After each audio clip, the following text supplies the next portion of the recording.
It was meant to be a night of light, a night of faith, family, and celebration.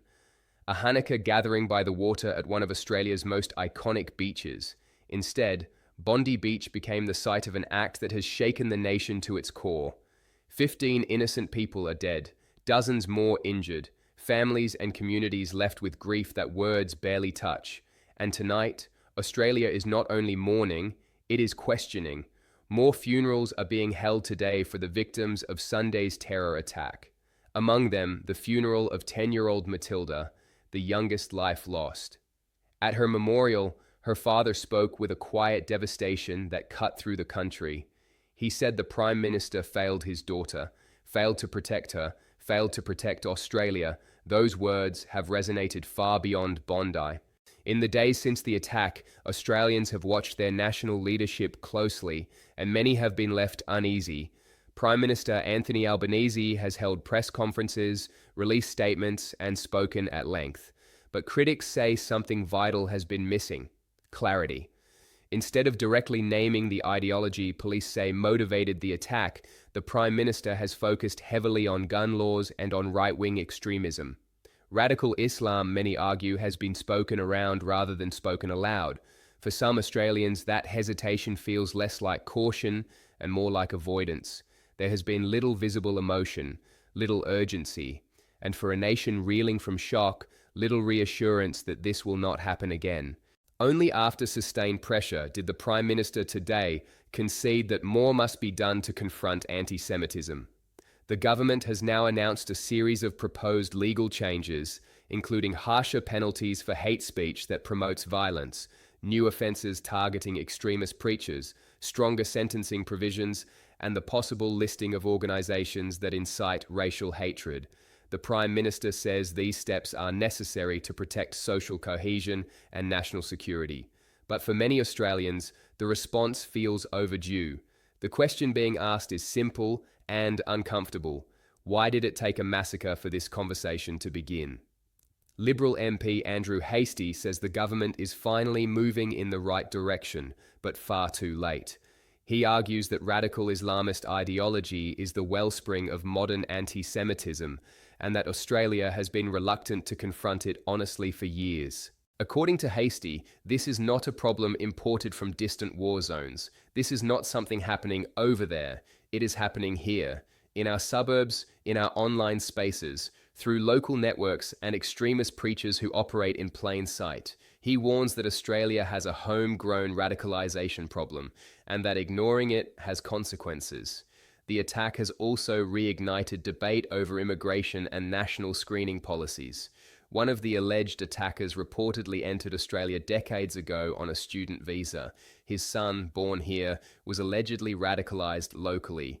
For critics, this raises serious questions about whether Australia's migration system has prioritised speed and efficiency over long-term security and integration. As one commentator wrote this week, paperwork does not erase ideology, and being born here does not automatically guarantee allegiance. Those assumptions, critics argue, have shaped policy for too long. International reaction to the attack has been swift and blunt. Former US intelligence chief Tulsi Gabbard described the attack as the predictable result of unchecked radical infiltration across Western nations. Former US President Donald Trump issued a short but clear statement, calling the attack what he said it was, an anti-Semitic act of Islamist terror, and urging Western countries to stand united against extremism. The contrast in language between Australia's leadership and its allies has not gone unnoticed. Meanwhile, Jewish Australians say the fear did not begin on Sunday, but it has intensified since. Jewish-owned businesses have been targeted with vandalism, harassment, and coordinated online abuse. Some have been forced to close their doors, saying they can no longer guarantee the safety of staff or customers. Community leaders point to disturbing statistics showing anti-Semitic incidents in Australia have surged dramatically over the past year. Warnings were raised, concerns were voiced, but many say they were ignored, minimised, or reframed until violence made them impossible to dismiss. The media response has also come under scrutiny. Remarks by senior ABC journalist Laura Tingle suggesting the attack was not religiously motivated have sparked backlash. Critics argue that such framing blurs reality at a moment when precision matters. When Jews are targeted for being Jewish, they say, clarity is not optional, it is a responsibility. Amid the grief, there have also been moments of extraordinary courage. 22-year-old police officer Jack Hibbett, just 4 months into the job, was seriously injured while protecting the public. He has lost vision in one eye and faces a long and difficult recovery. His actions are a reminder that extremism does not only devastate families, it places first responders directly in harm's way. At the state level, the New South Wales government has announced plans for tougher gun laws and is considering restrictions on large-scale protests, citing concerns about further division and unrest. Critics, however, argue these measures again miss the core issue. Weapons, they say, are not the ideology. Protests are not the ideology. The ideology is the problem. Some are calling this Australia's 9/11 moment, a point of no return. A moment that forces a national reckoning, not just with security policy, but with leadership, honesty, and moral courage. The question now is not whether Australia will act. The question is whether it will name the threat clearly enough to confront it. Because history shows that when societies refuse to speak plainly about danger, that danger does not disappear. It waits. And it returns louder, deadlier, and more certain than before. Bondi was not just an attack on a Jewish celebration. It was an attack on the Australian way of life, and how this country responds will define not only this moment, but the future.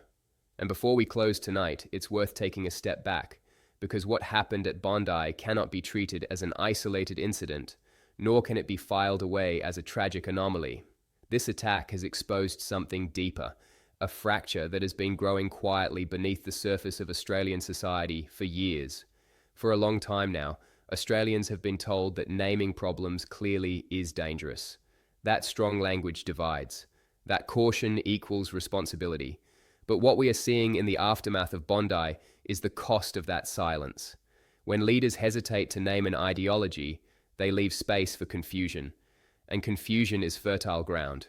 For extremism, for fear, and for division. This is not about blaming entire communities. Australia is a proud migrant nation, built on diversity, built on opportunity.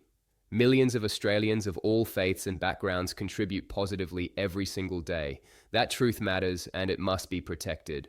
But so does another truth. Tolerance without boundaries is not tolerance at all. It is neglect. Australians are capable of holding two ideas at once.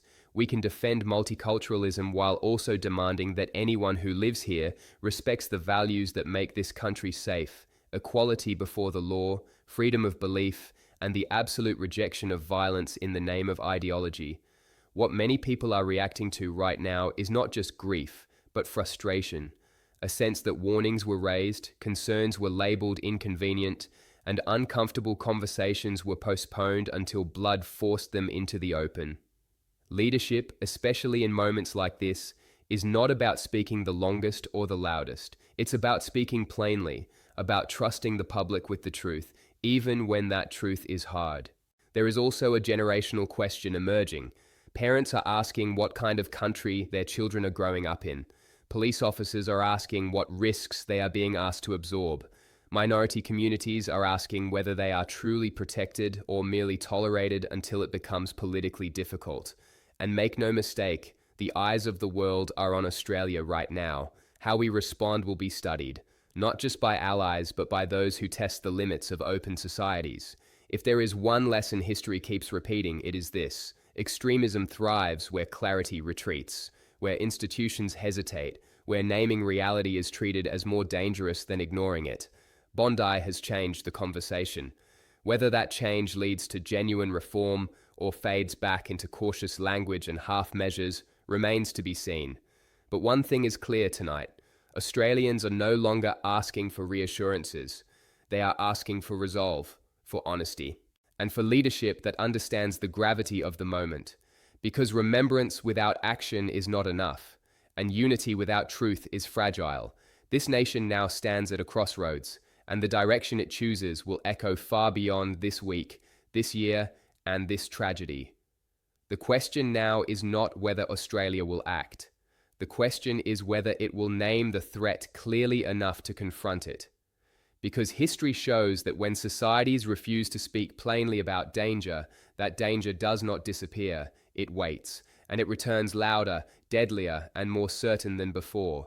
Bondi was not just an attack on a Jewish celebration, it was an attack on the Australian way of life, and how this country responds will define not only this moment, but the future.